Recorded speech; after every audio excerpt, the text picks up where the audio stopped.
Welcome to the second lecture in this series on the Impressionists and in their impressions of Paris. Last week, as you remember, we were looking at the concept of modernity as it was expounded in the poetry of Charles Baudelaire. Remember that it related very much to the new city of Paris under the Second Empire, the one that had been created by Baron Haussmann.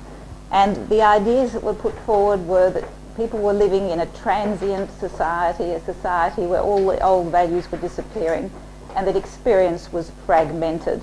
And I was wanting to use this idea of fragmentation today in particular to be looking at the technique of the Impressionist artists. Now, the painter that we were looking at last week was, of course, Edouard Manet, who really begins, or is at the sort of watershed of modern art with his painting Le Déjeuner sur l'herbe. Now, Manet, of course, was the centre, as we saw, of the Batignolles group. Remember, we saw the group of people that were around him, and these were the people who used to meet in the Café Gerbois around Montmartre at night and discuss the ideas of the new painting. These were the people who, in 1874, would go ahead and form their own exhibition, the exhibition of the independent artists. And we often forget that there probably were about 30, in fact there were 30 artists who took part in this. We tend to think of it only being the great sort of names that one sees on walls everywhere, such as Monet, Caillebotte, and so on. What I want to sort of emphasise, and particularly in this series, is the diversity of the vision of these people, and in particular. If you think of Morisot, Caillebotte, Renoir, and Degas in particular, you will realise that they are people who are interested in urban landscapes and much less the landscapes than the figures themselves. They, in particular, even though they flirt or they experiment with landscapes, as you'll see in the countryside of Paris, they will eventually go back to becoming figure painters, and Renoir in particular will become a portraitist.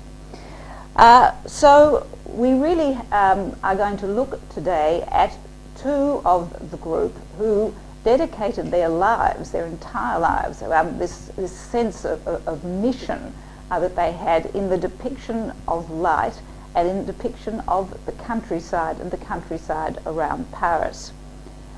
These were, of course, Claude Monet and Camille Pissarro. But before we actually look at their lives and their legacy, I want to look first of all at the ideas behind landscape painting, and in particular look at the techniques of Impressionist art and also the developments in painting artifacts, so as to speak, oils and palettes and canvases, and how these material things actually influenced the way in which these painters in particular rendered their subjects.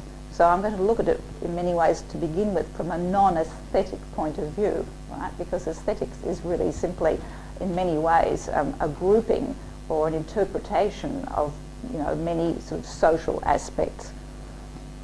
So in many ways it's very important that Monet, who would become the great theoretician of the Impressionist group, he sort of takes over the mantle from Manet, who serves as a kind of transition figure, right? He's always influences them but will never actually exhibit with them, even though he does sometimes go and paint outdoors with Monet.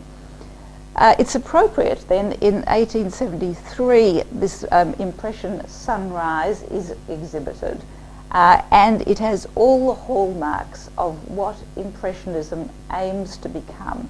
And what you see, first of all, I'm terribly sorry, will be the canvas, which is irradiated with light, which vibrates with light, and where the subject matter has practically been elided.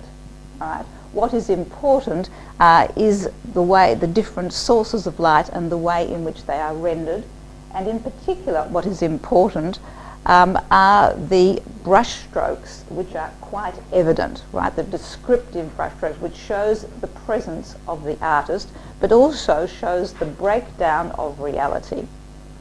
Now, these group of artists, when they were exhibiting, didn't call themselves the Impressionists. They called themselves a group of independent artists. They were independent from the salon. Remember that we were talking about last week.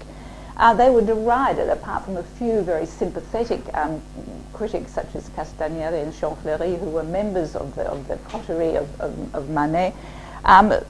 People were sort of absolutely gave derisive comments. For example, Impression Sunrise. Impression, I was certain of it. I was just telling myself that since I was impressed, there had to be some impression in it. And what freedom, what ease of workmanship. Wallpaper in its embryonic state is more finished than that seascape. So this was the kind of reaction that they had to put up with.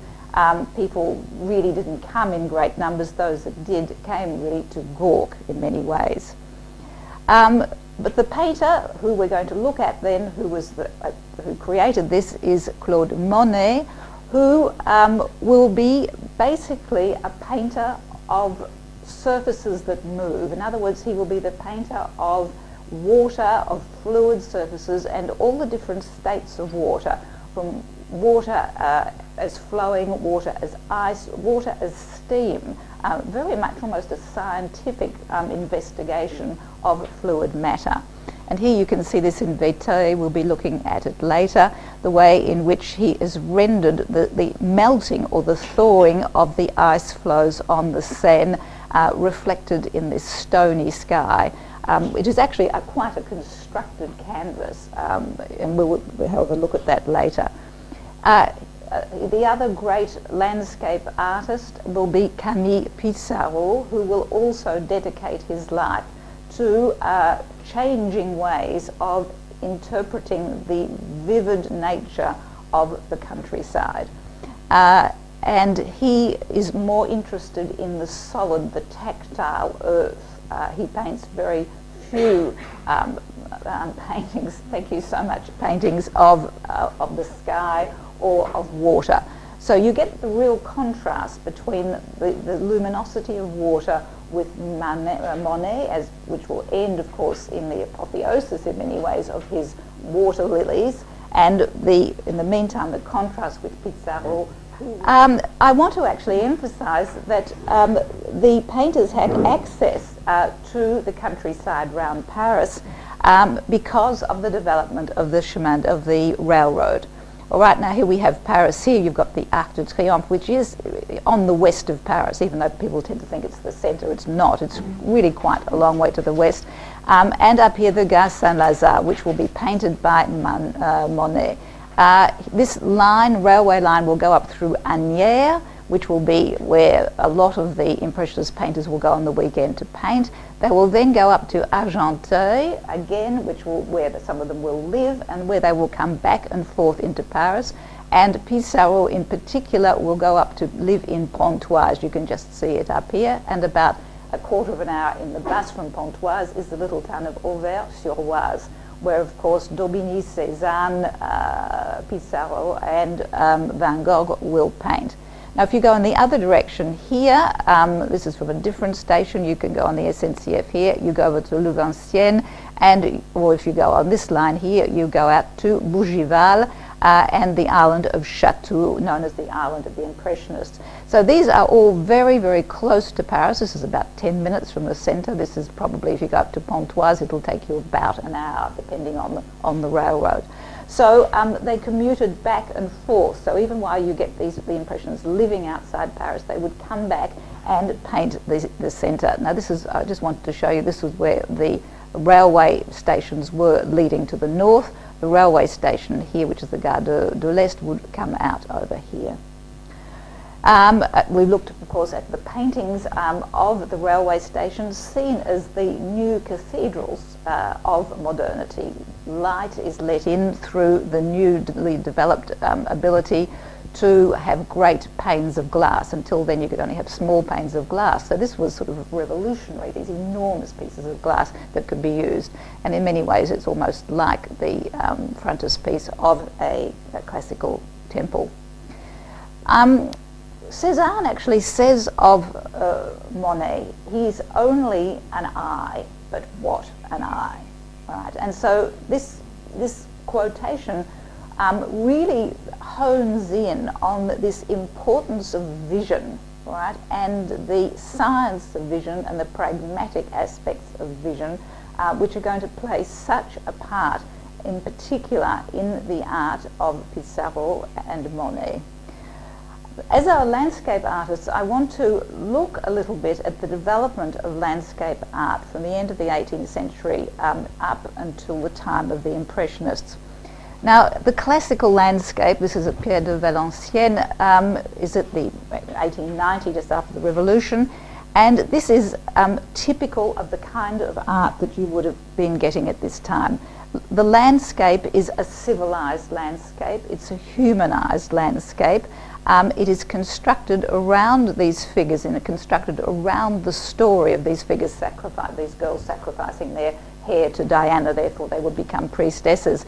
And so the rest of the landscape is structured according to the narrative. So it has ruins, it has temples, it all talks of mankind, right? So it's a humanized, structured landscape, and which is structured very much with this vanishing point so that the spectator feels that he is looking out into a window of landscape. By the time of the 1850s, this is actually a little bit late for Romanticism. Romanticism probably begins at the beginning of the 19th century, and we have a new aspect of art. This really reflects in many ways the kind of turmoil that was going on after the French Revolution. And here we have nature as this transcendental idea of nature, inspiring, really dominating the human figures. You can't actually see them, but there are some here. It's in turmoil, it's passionate, it's lyrical, and it has all the sort of movement that will later be captured by the Impressionists. By the time we get to the 1860s, we are now looking at the Barbizon group, who painted outside Fontainebleau, and this is the beginning of realism, all right? And here we still have some of the majestic ideas of nature illuminated by the rising sun, a very dark palette. However, you have an absence of human figures, and it is concentrating much more on the sort of tactile reality of nature. And this reflects what I want to talk about for a moment. In the 1860s, you begin to get the rise of science. Science is going to take over from religion, this hope in the future, whereas there was sort of pessimism with Romanticism looking back to the past. Nature no longer reflects the angst of humanity. It is something which exists out there autonomously by itself, right? It is a real objective thing. And this is reflected in some of the great philosophers and scientists of the time, in particular Claude Bernard, who wrote the treatise on experimental medicine. He says to obtain precise facts by means of precise observation. All right, what's observation means that you have faith in the reality and the stability of an external world. And this world can be investigated. And in fact, this is going to be the basis of Émile Zola's investigation of Paris under the Second Empire. It's going to inspire his 17 novels. He works from a medical treatise, which is very interesting. So this shows how science permeates literature and art. Now we get Hippolyte Taine, who was a philosopher, who says tiny but significant facts, fully detailed and minutely recorded, have given us the material of present-day science. All right, so again, you can observe and construct from observation, so the importance of the eye, all right, even though it's in a scientific form, the importance of vision. And also with the development of the clinic in medicine also, it is the gaze and the interpretation of the doctor which is going to start to be very important. We have Auguste Comte saying, since the time of Bacon, the most brilliant brains have repeated again and again that real knowledge can only be found in observed fact. So forget about the sensations, the feelings of the Romantic artists. What is important now is that reality which exists out there. So this is the reality that will inspire Gustave Courbet in his Cliffs at Étretat after a storm. Now it's interesting, this is after a storm. You don't have nature sort of being, you know, sublime, passionate, lyrical, echoing the feelings of the artist. He is simply observing what is there. And he's still using a fairly traditional palette. We'll be talking about the palette later on. Now, Gustave Courbet is, of course, famous for saying, I can't paint an angel, I've never seen one. Right. Now, I want to actually now go on to the Impressionist landscape. And now you have Faraday, who is, of course, looking at electricity. We now have the study of nature. Nature's solidity, that solidity of the outside world, is now being broken down even further. It still exists, but what is reality? Is it just the atom? Is it the energy? What is it that is really, what is matter? And painting moves from the solid and the tactile that you saw in the art of Courbet to depicting ceaseless movement, and particular depicting water. Now what is important here is that form has basically disappeared. Right, now form exists only as a sort of starting point for the refraction of light and the play and the irradiation of light. So optical or tactile nature disappears into optical excitement. However, what is interesting here is that if indeed vision, and this was also, we're very interested in the idea of vision, you know, of light hitting the optical nerve and the imprint or the luminous dots that are left. It really means that if light, or if reality is indeed just a sensation, which theoretically is very real and can be measured, each artist is going to have a different sensation. And in other words, excessive interest in objectivity is actually going to turn into subjectivity. And indeed, what Monet in particular, and Pissarro, and indeed Sisley, who is another artist who paints outside, are going to do, they're going to paint series of objects, the haystacks, the cathedrals, the poplars. And by painting these series, Monet, on his successive canvases, emphasizes the discontinuity of the appearance of the object, right? In other words, being said that an object looks different under different light. So, in other words, there is a lack of identity in a single object. And in fact, what really counts is reality exists in time rather than in space. And so this is sort of adding a fourth dimension in many ways to art and to reality. And here one of the critics has said, by attempting to reproduce exactly what is seen by the eye, the Impressionists end up renouncing nature. Right? They do exactly, they subvert what they're actually intending to do. Art starts with tackling the problem of solidity, but gradually suppresses form and matter and ends up with pure luminous irradiation. And Le Comte de Neuil, who was also a philosopher at the time, says the properties of things are due to the movement of the elements, which seem to have no other existence outside this movement, as they seem to be composed of pure speed, that is to say, of space in time. Now, so this is really what we're going to look at, and in particular, you're going to see this is going to be a move towards abstraction. And this is what we will look at in particular in the art of Monet.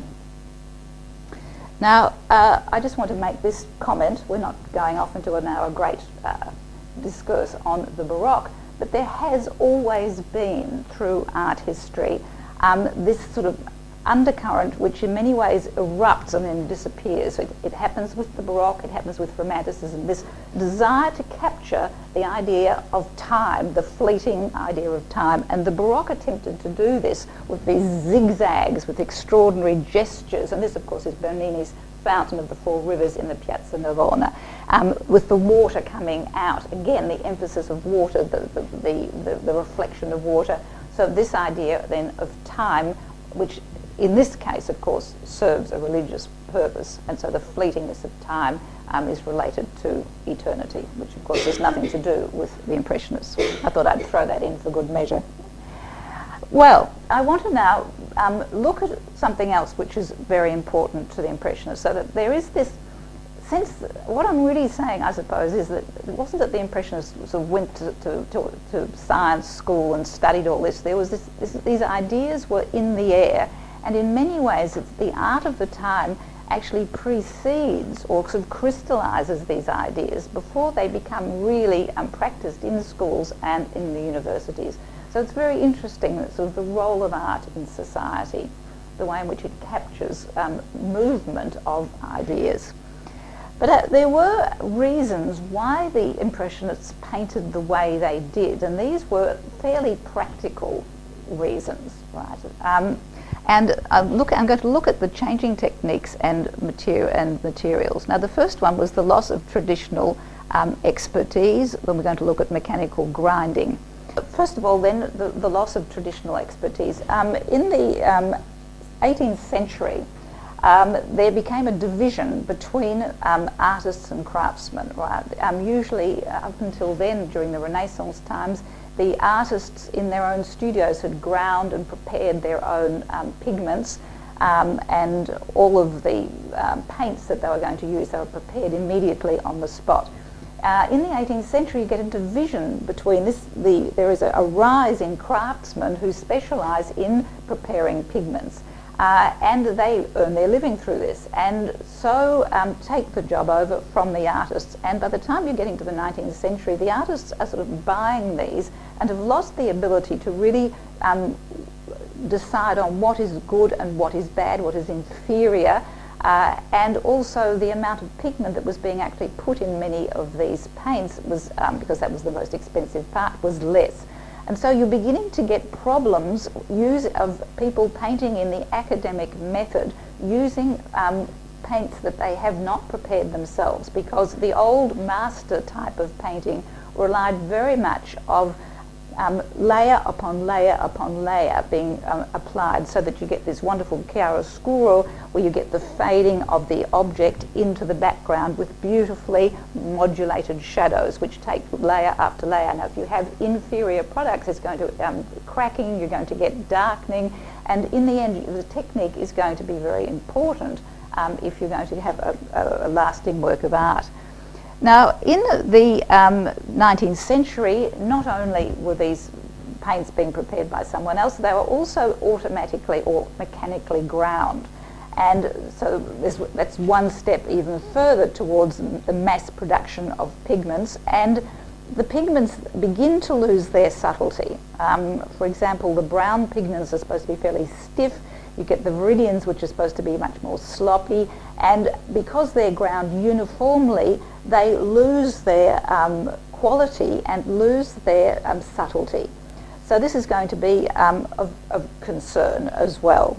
The third thing is the development of paints in tubes. Now, I spoke of this last week as being liberating, in the sense that artists now could go out into the countryside, they could carry their tubes with them. However, instead of actually now having paint which is produced just when you want it, it has to have a shelf life if it's going to be viable, and so these paints are now mixed with waxes and all sorts of things which produce a kind of uniform, buttery kind of paint, which again makes it extremely difficult to paint the subtle variations in tone and shadow which is required by the great master's technique, particularly by the Dutch technique of very, very translucent shadow. These things in the oil tubes are going to separate, they're going to yellow, it's going to be very, very difficult. Now, another thing which is important, you probably think I'm going to the minutiae of this, but it's actually quite important.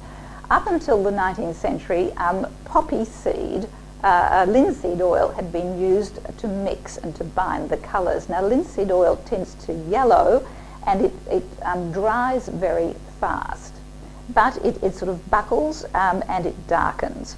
So while it was okay for the academic painting, it wasn't going to be any use to the Impressionists. Now, in the 19th century, they start to use poppy oil, which produces a much more buttery paint. And this is important. I'm not just sort of going into sort of cooking terms here, because the paint retains the descriptive brushstroke of the artist. And when you're going to look at the later works of Monet and Pissarro, you're going to be able to see how the brushstrokes are an integral part of their painting. This is, it's not elided the way it was in the academic painting, where the brushstrokes were not supposed to be seen. It was all supposed to be a beautifully clear finish, a depiction of reality as we see it. With the difficulties of not having the right kind of materials, painters were beginning to turn towards a new technique, even for the Impressionists, even though I have now given you an Impressionist work, an early work of Monet, to exemplify this. As it was more difficult to produce these translucent chiaroscuro, painters went in for the Venetian form of art, which is using a loaded brush, right, and having equal amounts of paint on shadow as on the figure. And you can see this actually in this work by Monet, who has taken this idea. All of this is used with a loaded brush. There are no shadows. The shadows have been virtually eliminated. And the darks also are put on with a loaded brush. Now, to try and get round this problem, even if you wanted to paint in a kind of anacademic style, this is we're going back to Géricault's marvellous painting of the Raft of the Medusa. Géricault tried to circumvent this by using bitumen, right, to give nice warm shadows. Now bitumen, it sounds awful, doesn't it, to be putting on your paint, but this was one of the glazes that was used. However, bitumen it's slow drying, it eventually will crack, it will darken, and in fact that's one of the reasons why these paintings have to constantly be cleaned and brought up to date. Now it worked at the time. You get this kind of strobe lighting, the sculpture use of the figures. He uses chiaroscuro, of course, this idea of moulding, but this painting has blackened so much with time that the dynamism of the figures has disappeared. Now, chiaroscuro was, before I read that quote, was of great importance in art, right? It was the way in which the great masters had worked. They had modelled their subjects into a landscape. The idea was that you had there was a plane of white, of the figure, gentle, translucent shadows painted in. Now, as the ability to do this disappeared, not the desire, but the ability, and the paints and the techniques became more and more difficult to use, people clung, however, to chiaroscuro, even though it wasn't effective, right? And of course using a dark background or a dark ground which brings the figures forward and so on. Why did they keep on doing it even though it was clearly not working? It was because chiaroscuro was connected with the old academic painting, the painting of the great masters. And to eliminate the chiaroscuro was criticised as being intellectually, spiritually and morally abject, and your painting was simply banal and a description of nature. So chiaroscuro was one of the sort of great tenets of academic painting and of course of the salon. And so when you realise, if you now, having thought about this, you actually then look back at Monet's Déjeuner sur l'herbe, what, apart from everything else, does it lack? It totally lacks chiaroscuro. You've got loaded white figures on a dark background. There is no moulding or figuring. And so here we have the art critic who was really horrified at the new art, saying chiaroscuro was used not simply to give relief to forms but to correspond to the sentiment of that the painter wishes to express, conforming to the conventions of a moral beauty as much as to the laws of nature. All right? So this is the elimination of chiaroscuro is a very important element in the development of Impressionist art. The other thing I just want to quickly go through is with you is also the source of light. And now photography, remember we mentioned as one of the great influences, it frees the Impressionist artists from having to slavishly copy nature. Now they can actually interpret their own version of nature because, you know, the objective paint picture has been taken away from them by photography. But what is more important for our discussion today is that the way in which photography was exercised at the time was there was no subtlety or no chiaroscuro in the way in which the photographs were produced. The figure was under a blinding light. They used to use sort of magnesium arch lights so that it flattened the picture plane. So you get very much large divisions of light and dark, but very little shadow. So this is actually a very important aspect of the influence at the time. Now, the other aspect which was really important when you're thinking of the great artists or the great masters of the past was that they all painted indoors. Now, the Impressionists for a long time are going to paint indoors. Degas will continue to do so. Renoir often will at the end of his life. But this was the way in which painting was interpreted. You painted in a studio that had dark walls. Now, don't forget that your aim is to have a painting with modelled shapes, with chiaroscuro, which looks real. And so you have a fixed source of light, right? One fixed source of light, which is relatively small and which does not move. In other words, the shadows are going to be regular. Not at all the way it is going to be in nature, where the source of light moves constantly. The source of light is going to be from the north, right, which is a cool light, and it is also not affected by the movement of the sun. So therefore the light source really is constant. On a grey day it might be less strong than on a sunny day. However, there won't really be any movement from one time of the day. So time really is eliminated, right? You're going to get an eternal picture. So you have, the idea was to have the painting, or you can see here in the depiction of this nude, light source bringing out large areas of his body and constant shadows at the back, and the walls were always painted in a dark way, which means that you have a difference, so very much the figure stands out starkly from its background. The palette was drawn up to imitate or to facilitate the painting with chiaroscuro, the dark from left to right, light to dark with halftones already made up, and woe betide you if you're a left-hander, because you know you'd have to do it all the other way around.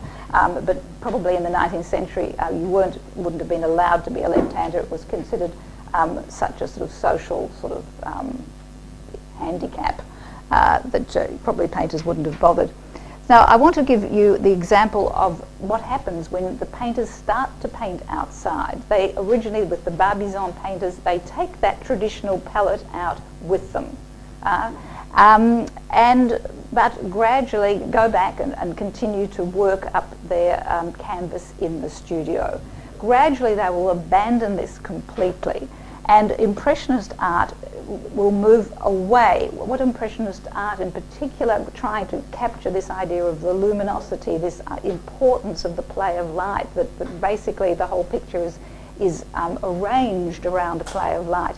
They will begin to use a pale ground, right? A pale background or canvas, not a dark canvas, and then paint it pale, right? So they build up, they will use pure colours on a white ground. And when we're looking at the paintings of these two artists, I hope we can look at these aspects. You need to train your eye in looking at how they've actually done it, because the technique is so important. It is the painting in many ways. Now what Monet has done here, this is his wife, his long-suffering wife Camille, who will die at the age of 32, probably worn out from wearing dresses in gardens and things. Here she is sitting here in this. These dresses are in the Galleria Museum in Paris. In particular, this one here. He has deliberately chosen these extraordinary white dresses, and which reflect the light. Now, so how you see now that there's no gradation in shadows. everything starkly stands out, the dark and the light. And gradually he will make more and more use of brush strokes to show the movement of the light. You can see he actually has put colour onto a light canvas, wet on wet. They actually, the Impressionists use slow drying pigments and slow drying paints, which is facilitated by the use of poppy oil, so they can sludge, move the colours together. Now here you get the effect of shadow, which is purple on her dress. You get the green and white dress again with different shadows. And these shadows will be developed or according to Chevreul's wheel. Now we looked at this a little bit last week and I didn't think I really explained it particularly well. So I've got this wonderful scientifically developed diagram with this idea of the three primary colours, yellow, red and blue. All right, now the shadow of red will be the its complementary colour will be the mixture of blue and yellow, which is green. All right, and the complementary colour of yellow is the mixture of the two opposites, in other words, red and blue, which is purple. Now when you put a primary colour with its complementary, you get a neutral shade, all right, which still has life and is not a dark brown or a black. All right, now so the Impressionists, by using Chevreul's wheel, develop shadows that are still vibrant. They eventually banish black totally from their palette, black being a non-colour. And the dark areas are these mixtures of complementary colours. So it really is very interesting looking at the ideas behind this and not just the social ideas. Well, I want to now look at, I eventually do as I tell you, get to my subject, Camille Pissarro, who was one of the most important members of the Impressionist movement. He exhibited at the 8 exhibitions. He was a very kindly man who really bound the Impressionists together. There were particular divisions and he constantly attempted to placate people's egos and so on. Now he has a very interesting background. He was born on the island of San Domingo, which was actually a Danish island at the time. And he was a Sephardic, his family was a Sephardic Jewish family. Now he'd actually gone, his father had gone out from Bordeaux. A lot of Sephardic Jews had come up from Bordeaux, up through Portugal, and went off to, when his father's brother had died, leaving a widow. So Pissarro's father goes off to San Domingo and there works with his what would that be, sister-in-law, and decides he is going to marry her. Now, according to the Jewish religion, you can't marry your sister-in-law, but they decided, well, it didn't matter, had several children, and finally their marriage was recognised by the King of Denmark, of all people, but never actually by the Jewish synagogue there, which means that he has a sort of Sephardic Jewish background, but he is already sort of outside traditional faith and values. And he has 3 sons, Camille, who is sent to school there but isn't sent to the Jewish school. He ends up in a school with, which is Protestant, and with black children from the island of San Domingo. So already he has a kind of sympathy for the downtrodden or the outsider, and in many ways is already an outsider, although not in a horrible sense. He's not part of the mainstream, put it that way. He decides he's not going to continue with his father's trade and will come to Paris and eventually will meet in the Galette studio some of the other Impressionists. Now I just want to emphasise, before we actually look a little bit more of his life, is that what you're going to see in most of his paintings are these tracks, often rough roads which are leading into a village. and they are compositional as well as in many ways, not symbolic, because obviously that's not the right word, but their composition, they lead into the centre of the picture plane. But also they're sort of like the city merging into the countryside, and rural labour or rural toil, and the toil of the artist. Now again, I'm just going to look at, he's going to live at Argenteuil, he's going to paint also at Valenciennes, but he's going to live at Pontoise for a certain amount of time. Now he's someone who toils all his life. Work is a marvellous regulator of moral and physical health. All sadness, all the bitterness and all the grief I forgot, I overtook these with the joy of working. And he really does have a lot to overcome. He actually, when his parents moved to Paris to join him, they bring a maid, Julie Verlet, I think her name is, with them. And like most of the Impressionists, they seem to marry the person who's there.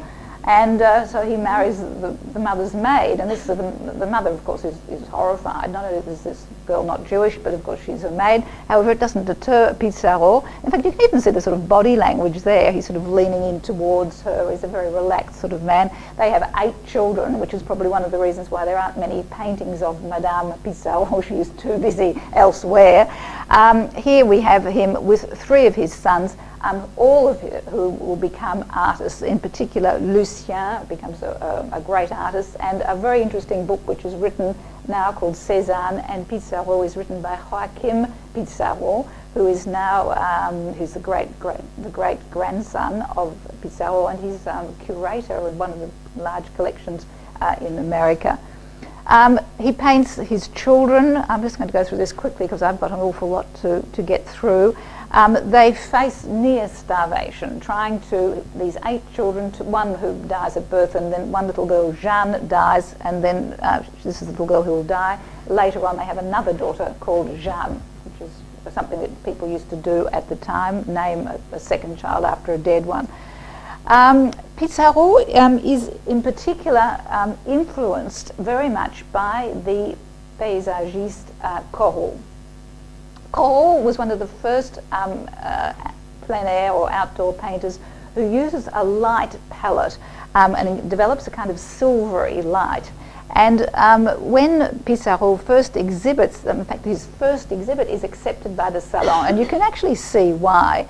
You can see there's this road that we will see in so many of his paintings, but he has this very dark palette, and again it is the traditional kind of country or landscape that you would expect. And I just want to compare it with Corot's Dardanier in the Morning. Very, very similar format, even though his palette is lighter.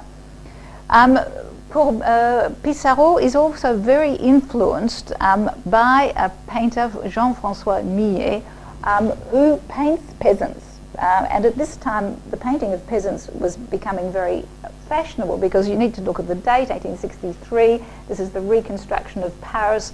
The towns all around Paris are losing their population. People are going to live in this metropolis. The metropolis by this time meant vice, you know, degradation, the Babylon. And the true traditions of the Paris countryside are being abandoned. And so as anything is disappearing, it suddenly becomes of interest. And so we now get these paintings of peasants. But it's really interesting, and you'll see a big difference with Pissarro's paintings. The peasant is very much sort of standing out against his background. He's not integrated with it. So you will see a lot of paintings by Pissarro based on or inspired by the paintings of Millet. Here we have a goat herd girl spinning. Here we have the peasant girl here. Now you can see, however, the difference in the palette. All right, this is really what I want to look at. This is quite a later painting, but it is painted on a white ground, and the light is emphasized, whereas here it's painted on a dark ground, and the shadows are represented more, the dark shadows. However, even though this is someone who considers himself an open-air painter who paints outside. Again, another one, Millet feeding the young. Millet is sort of slightly mièvreuse, or I don't know what the word is, sort of not soapy, but a bit, you know, is always the peasants, the dear little peasants. It's a very sort of, yeah, exactly, thank you very much. It's exactly that sort of view. Here she is feeding the children as if they're little sparrows. Here you have a laundress, but again, look at the different type of palette, painted on a white background with large impasto, large loaded brush paintings of pale on pale, and the brush strokes are much more evident, even though they're evident here. The subject matter is of less interest than it is here. He also was very interested in the ideas of Courbet. Now, Courbet was one of the great painters who started painting peasants painted outside, an aggressive realist. I'm going to have to go through these a bit quickly because I won't get through.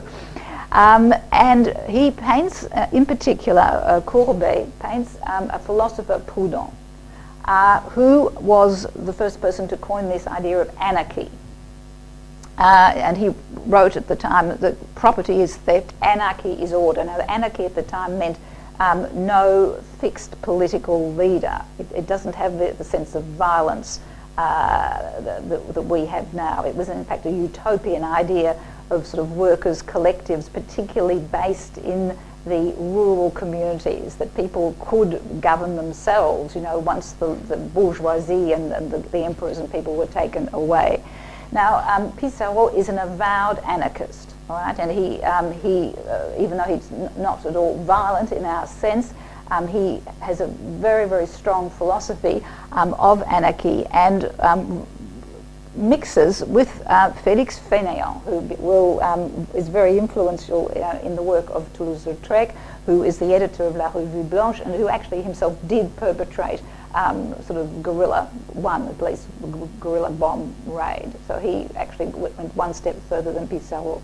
But Pissarro then is very committed socially to this, and all of his paintings reflect the glory. You know, there is an aspect of reflecting the honesty and the importance of labour.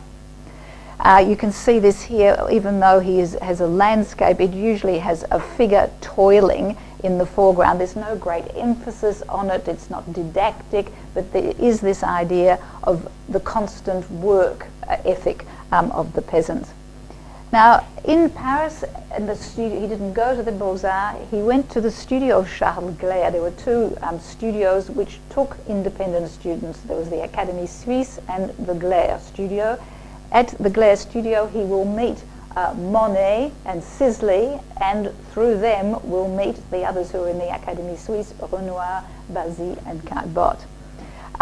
During this time, he is so poor that he can't even pay the rent, and so he goes to stay with Piet, who is a Danish French artist, and paints at Montfaucon. I'll just leave this. He then actually, in 1872, he goes to London during the time of the Commune, comes back at Louvain-Sienne, and begins to paint outside Paris. So he will now actually commute back and forth. So this then is his period of these luminous landscapes, or beginning of these ones here. Now I just wanted to show you, here we have Paris, Pontoise, you can see how close it is. Louvain-Sienne is probably about 26 or 27 kilometres to the west of Paris. In the 1870s, he will then move to Pontoise, where he will stay for about 10 years. Then he'll move perhaps to a little village a little bit to the south, but he has long periods of staying in the one place, and Pontoise, I suppose, is most identified with him. Here you have, again, this very typical motif of the Pissarro painting, the path leading into the motif. Again, not exactly, you'll notice when we look at Cézanne, the importance of structures, in many ways of geometrical shapes, which, if you actually look at the way in which the palette, the snow here, the snow there, your eyes actually led over the canvas. The importance of brush strokes, the way in which he has built up the impression of snow with sort of very heavy strokes of white on the brow. I just want to go quickly through a series of his landscapes. Again, all around Pontoise. Pontoise hasn't actually changed dramatically. I actually, when I was there about 3 months ago, I sort of walked religiously around all these areas, and a lot you can't see them the way they are here because the foliage has grown, but there hasn't been a lot of industrialisation around it. But again, this idea of sort of the anarchist idea of the importance of the rural landscape, the importance of work, built into these alternating or interest in the soil, interest in landscape. These are the roofs. Now this one here, the municipal gardens of Pontoise. I wanted to look here at the way in which he has been influenced by the Japanese prints that we mentioned last week. Remember that the Japanese prints use pure colour. They give the idea of depth simply by putting one thing on top of another. And he's used this anchoring of the tree in the centre just very much the same way as Hiroshigo has here. And the figures are not placed the same way, but they're almost in the same relationship to the landscape as they are there. The Hermitage of the Maison du Bourgeois. Here you will see the pure colours are beginning to be applied, a much brighter palette, but if you look at this is actually quite structured, and I want to sort of look at what is happening in his life at the time. He has met by now Cézanne, Paul Cézanne, who, this is Cézanne in the middle, as a Pissarro, who has come to paint and live at Auverssur, which is, I said, is about 10 minutes away from Pontoise. And the two of them paint together, just the way we're going to look at Monet, hopefully, who paints with Renoir. Now you're going to, the group now, this is in the 70s, work and bounce off each other's techniques very much. And particularly Pissarro, who continually modifies his technique. Here he is actually becomes the great sort of mentor of Cézanne. And this is the Côte des Bœufs near the Hermitage, painted by the two of them. This one is painted by Pissarro, whereas here this one is Cézanne. And already you can see the sort of the interest that they both have at the time in structural elements, which of course will be taken a lot further with Cézanne, who is going to gradually break landscape up into the basic sort of building bricks of reality, which are sort of, you know, cubes and circles and so on. Here we have Pissarro's gardens at the Hermitage, and again a humanised landscape. In many ways, for 1867, he's still painting very much in the Corot type style, whereas here is virtually the same area painted by Cézanne a little bit later, admittedly, but again abstracting it much more into these shapes. This is Auverssur where they painted. We get these sort of, finally in 1870s and towards the 1880s, Pissarro is going to meet Seurat and Signac, who of course are the divisionists or the pointillistes. And before he actually starts to officially paint in their style, you can see already that his palette has become brighter and that he's using smaller dot brush strokes. All right, it's no longer, if you look back at this one here, you've got the sort of jabbing brush strokes, but basically the strokes are fairly long. Here you have to give the sort of the shininess of the leaves and the brightness of the flowers and the path, the sunlight on the path. It's small jabbing brush strokes. I just wanted to look at two aspects of his interest in social things. We've said that he was an anarchist. Well, he was, in the sense that normally one thinks that that means that industrial society is evil, you know, the dark satanic mills. In actual fact, Pissarro had the idea that the factories employed workers and in fact bettered their lot, which is quite an unusual idea for an anarchist. And his first paintings of the first factories, in fact he was one of the first people to produce factories as valid motifs of a countryside or of a landscape, are quite sympathetically drawn. You have the sort of parallelism between the trees and the chimney stacks. You have the water in front here. Nature doesn't seem to be being destroyed by these mills, or satanic mills as Blake would have called them. In fact, they sort of echo the structures of the houses. And even later, when he paints in Rouen, in his later style, which is you can see that the brush strokes have completely changed, and he's very, very influenced by Monet at this stage, where you have the factories all around the bridge. Again, it's not seen as a sort of a horrible vision of modernity, but one which adds to the landscape the lightness and the luminosity of the modern landscape. I now get to divisionism. In the 1880s, he is influenced by Seurat, who takes the idea of light falling on the retina one step further, and thinks that by actually putting that effect on the canvas, you will get an even brighter, more iridescent canvas. So he paints by small spots, which eventually, if you stand at the right distance, are supposed to resolve on your retina. This was an extremely sort of painstaking technique, but Pissarro tries it. He's constantly experimenting to get his own style. And here we have, again, this interest in the peasants working, but here you can see it's his own form of divisionism, where the brush strokes are small dots, which are supposed to create this luminosity. And again, he has done this with the attempting to get the light filled, this idea of the shimmering aspect of a very bright summer's day. He eventually abandons that as seeing it as being basically just simply too time-consuming.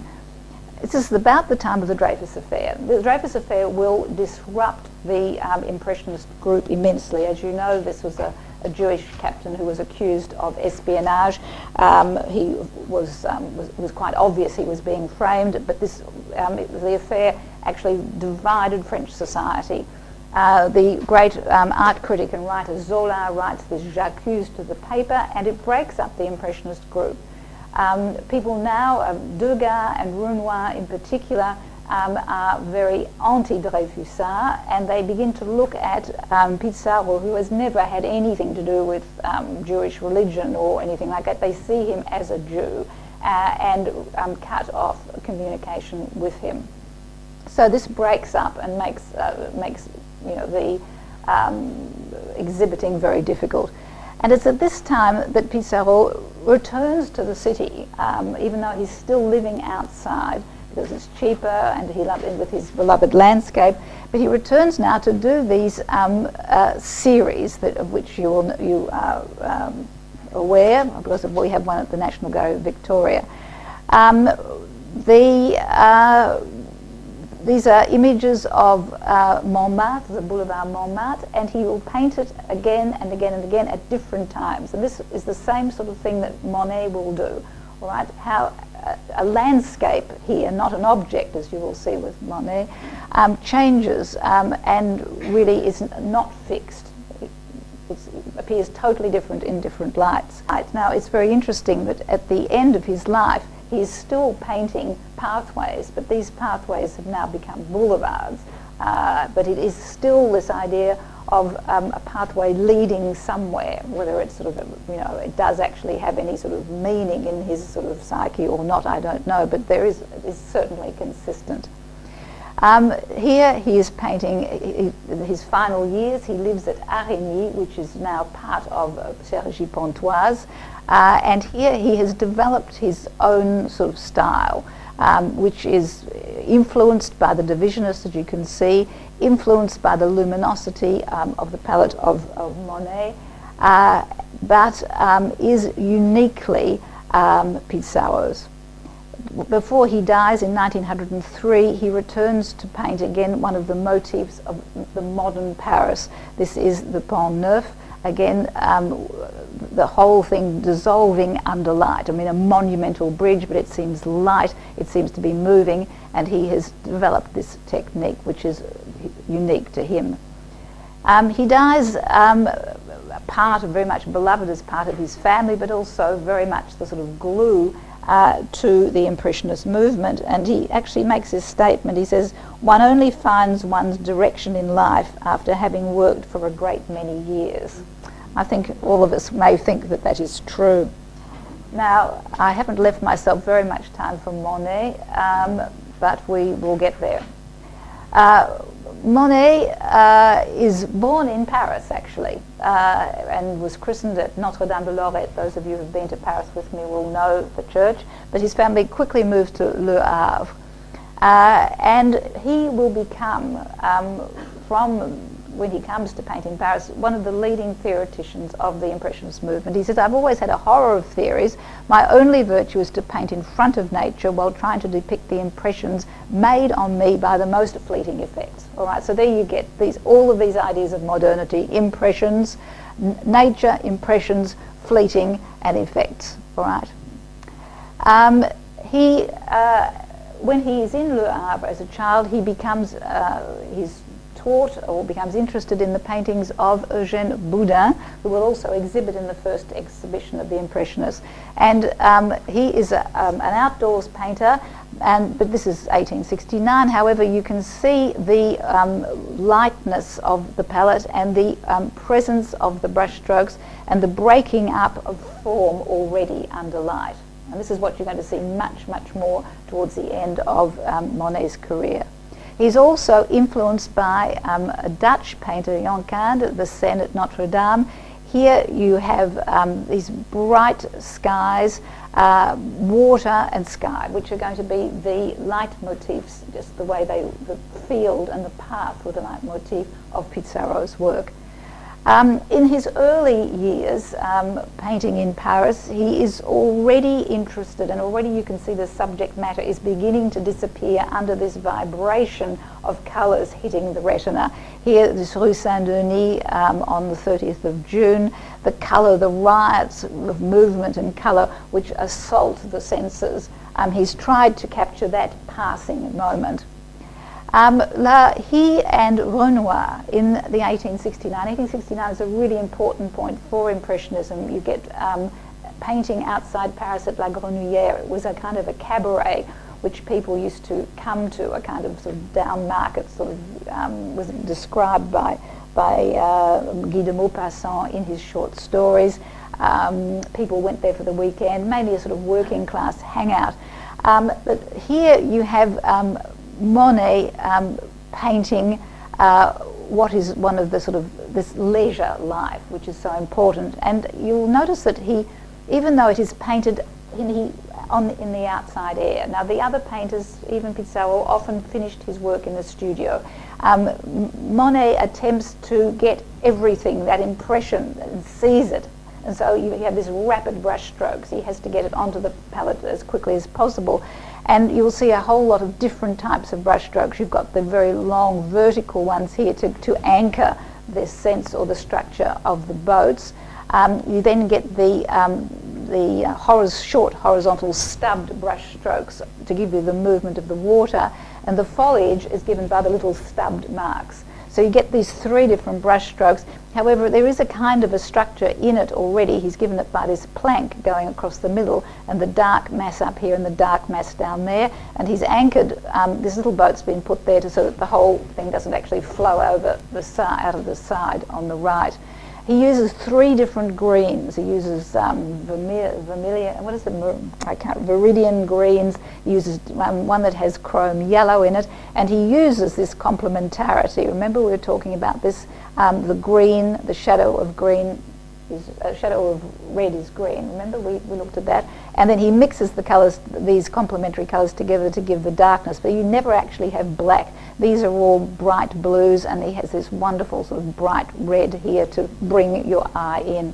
Now, he painted often with Renoir. Now, the two of them were really, really starving at this time. Really, they lived from money often that was given by Caillebotte or by Manet or even Bazy. And of course, Bazy will be killed in the 1871 uprising in Paris, so that is going to make a big difference to these two people. Renoir paints with him. You can see actually the difference with Renoir. He's much more interested in figures. The figures here are really just sketchily drawn in.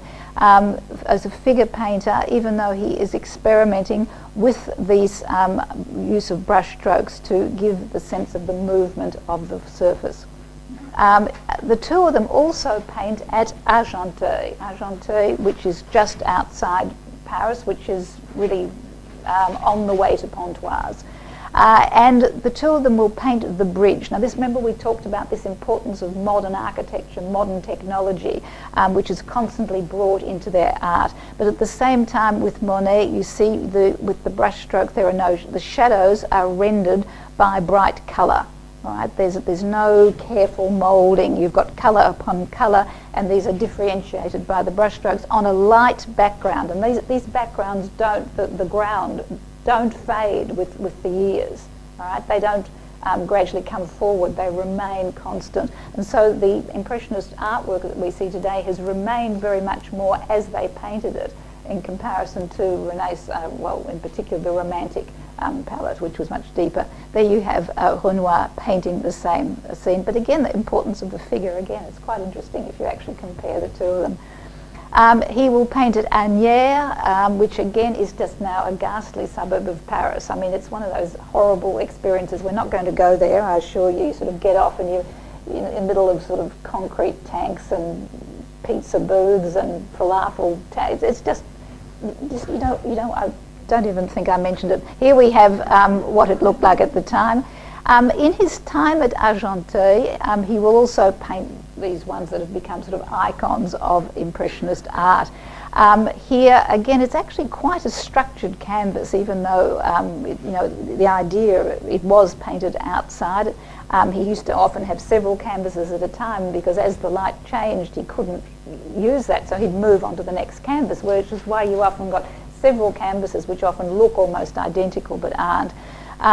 So here you have the brightness of the sky and the brightness of the poppies here, which are just rendered by those very oblique, curved sort of brush strokes.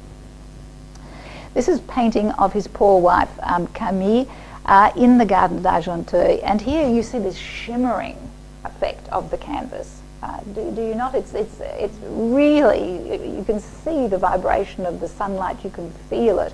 And this is developed by having the white background with lively brush strokes, and there's the shadows being broken up with white. As he goes through his career, he will use more and more lead white mixed into his palette, which will lighten it even more. This is at the time when he will paint the Boulevard des Capucines. As you can see, this idea of form gradually disappearing under the sheen of light. And one of the critics of the time, this is of course all these bourgeois men walking down the Boulevard des Capucines, which we just saw with Pissarro. The Capucines is just a little bit further on from Boulevard Montmartre. So the critic, Leroy, said, "Oh, is that what I look like when I walk down the Boulevard des Capucines? No head, no arms, no legs, etc." So all you see is a blur of light, sunlight, as it hits the trees. He was fascinated also, of course, by technology, the train, but also in particular there's a huge number of canvases, which I can't really do justice to here, of snow, because snow, of course, is the other very sort of vibrant surface that reflects in uneven ways. And you see the way in which he's attempting to come to terms with the sort of the muddiness of the snow here, the brightness, and then the shadows on the snow. But again, the fascination with another aspect of water, which is steam. Veyteuil, which we will actually visit, was, by this stage he had gone outside Paris. He really literally couldn't pay the rent, was fleeing from creditors, and stayed in this tiny little place on the Seine and constantly painted it. Now here you have again this fascination with shadow, the way in which it is broken up. It manages to give the sense of movement by having the pieces of pale water going in between. So you get this sort of shimmering sense, and then the foreground with the shimmering sense of the leaves, because he's actually put the lead white in between them here as well. These are very happy times. You obviously, these are canvases that you probably know, his children, or some of the children playing in the garden at Veyteuil. However, it was a terrible winter at this time, and this was by this stage his own personal situation had degenerated appallingly. His wife Camille was very ill. She probably died from uterine cancer, I think. It's one of those cancers at the age of 32, just after the birth of their second child. And it was a desperately cold winter. The Seine had frozen over. He was very poor. And the person who had actually been giving him commissions really was a great, not an art dealer, but a man who owned a number of big stores, Oise, and he went broke, and so he could no longer buy Monet's canvases. However, as Camille's condition worsened, Oise's wife Alice came to live with him. She came with her 5 children. She came to stay, so as to speak, to look after Camille, awfully nice of her. And how he managed to paint with 7 children, a dying wife, and another woman in the same tiny little house. I have no idea. When you actually see the size of these houses, I have no idea. No wonder he was an outdoor painter.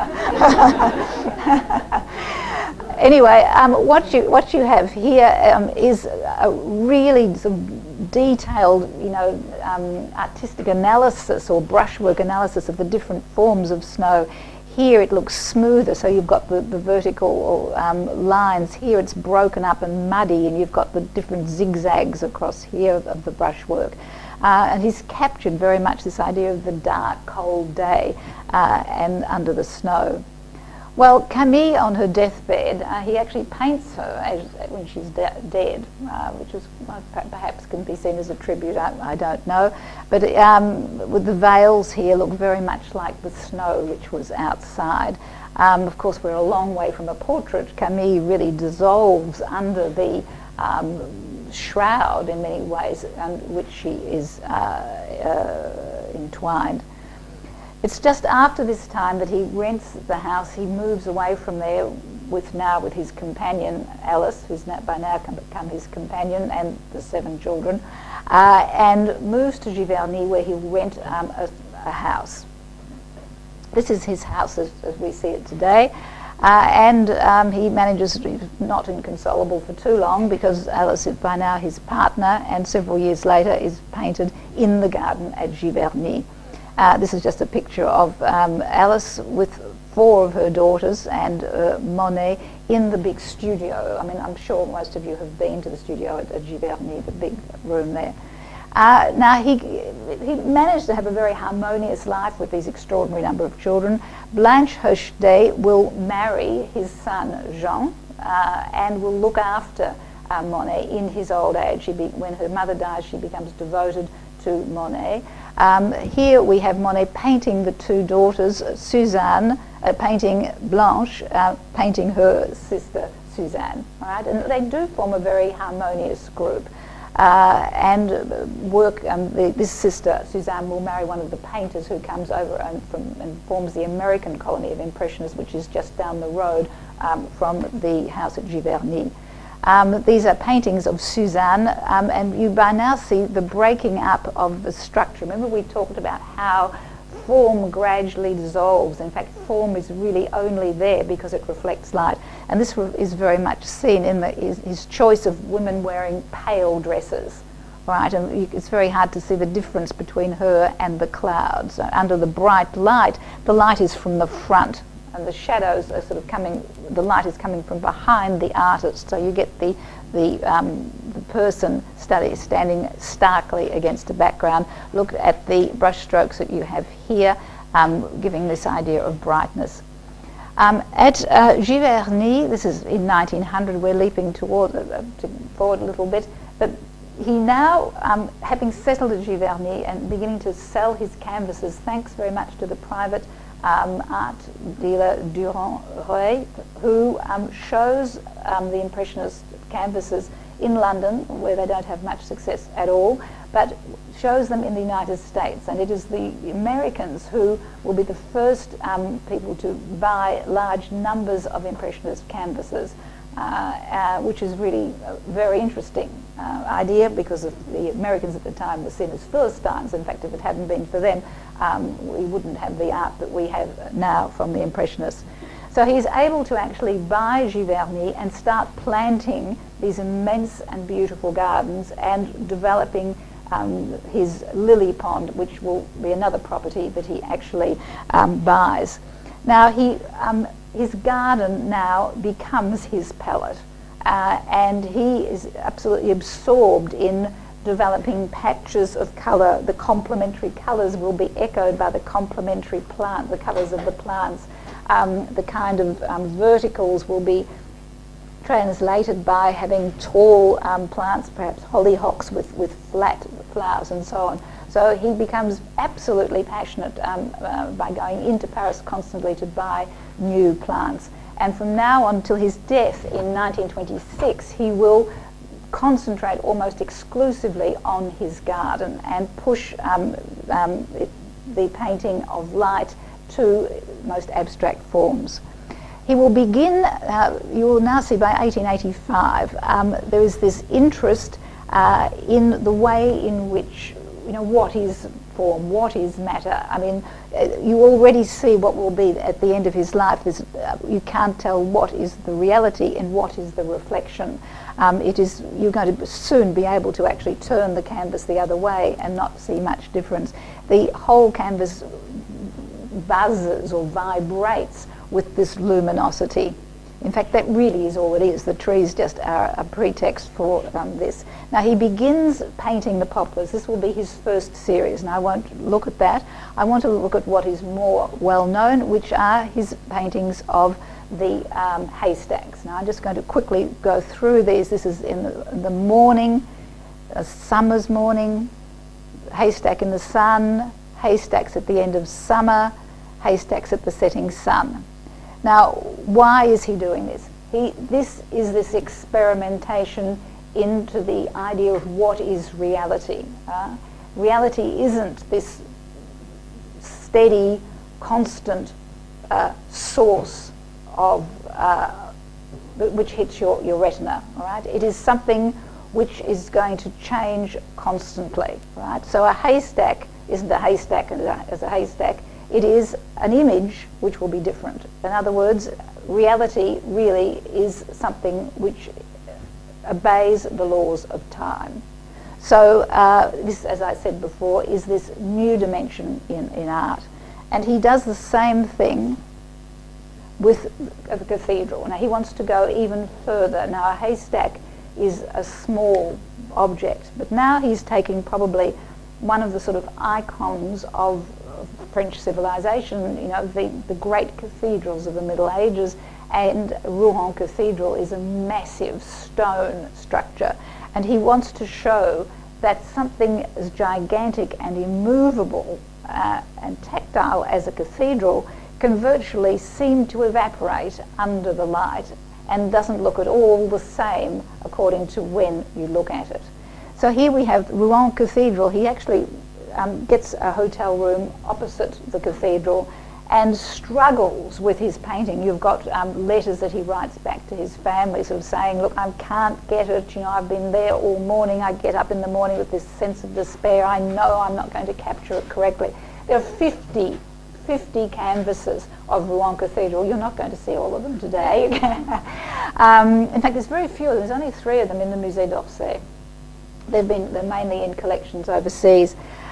Here, what is interesting here is also this use of the Japanese print, where you're not actually standing, when you're sort of actually looking at a cathedral of all things, it's absolutely symmetrical and structured, and the idea of moving in through the main portal has great religious significance. You move from the unsanctified outer space into the holy Jerusalem of the inner space. Well, here you're sort of on the side, and you haven't even got the whole of the cathedral facade in your line of sight, which is very much like the Japanese print. Remember, they just sort of put a frame over a part of an object, and you can't even really see the towers, which are the glory of the cathedral. So the cathedral itself, as a cathedral, is irrelevant. Do you see what I mean? No one would recognise that. Oh, that's Rouen Cathedral. It's late flamboyant.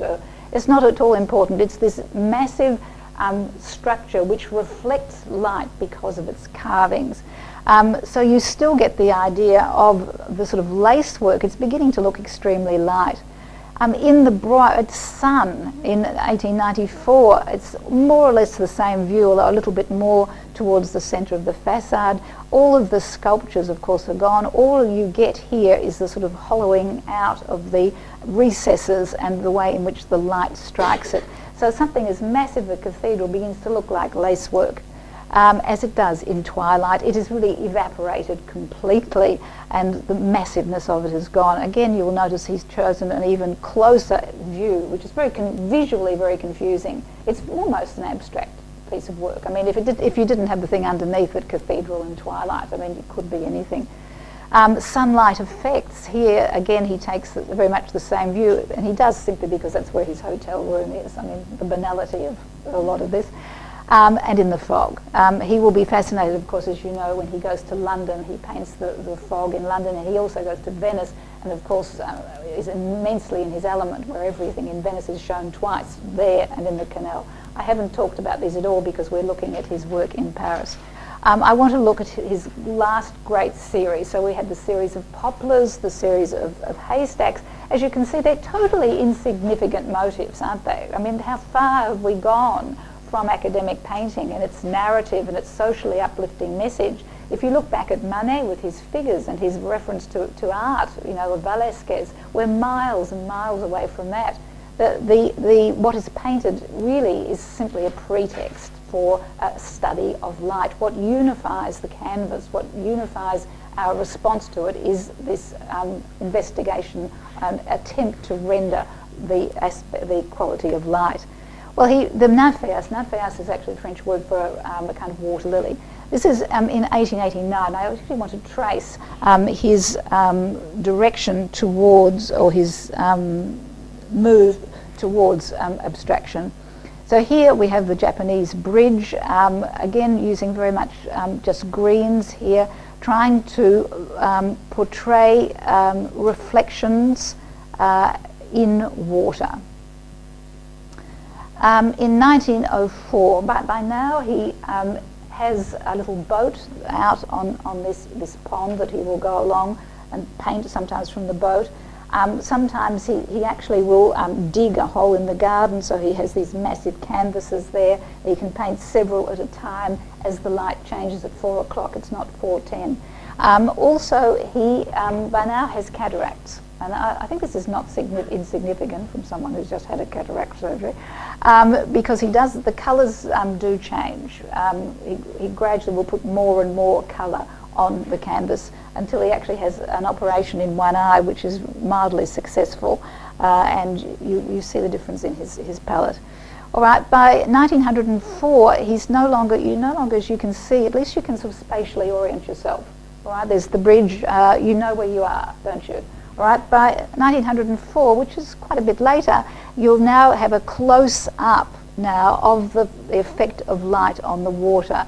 It is starting to become very confused as to which is the bank, which is this reflection up here, or is this actually part of it? What is going on?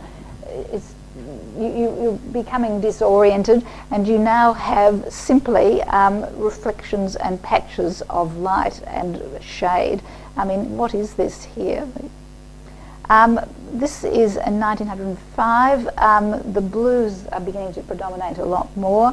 Again, now the canvases are massive, and there is less and less in them, as you can see. It is trying to capture the colour of water with these water lilies. This is probably, these lines which come down here, and now is probably reflection. Nymphaeus, 1906, again the canvas is beginning to become abstracted. Now if you actually took that and turned it up the other way, it really wouldn't make any difference, would it? By 1918, you can see the way in which the motif of the lily and reflection has become almost irrelevant. It is now simply colour on a canvas. And by 1916, again, this has gone even further. Monet has now really moved totally away from the depiction of reality. There, as you can see, there's no narration, there are no moral values, it's not morally uplifting. It's simply art. It is simply pigment on a canvas, an attempt to capture that sort of fleeting vision as the light hits your retina.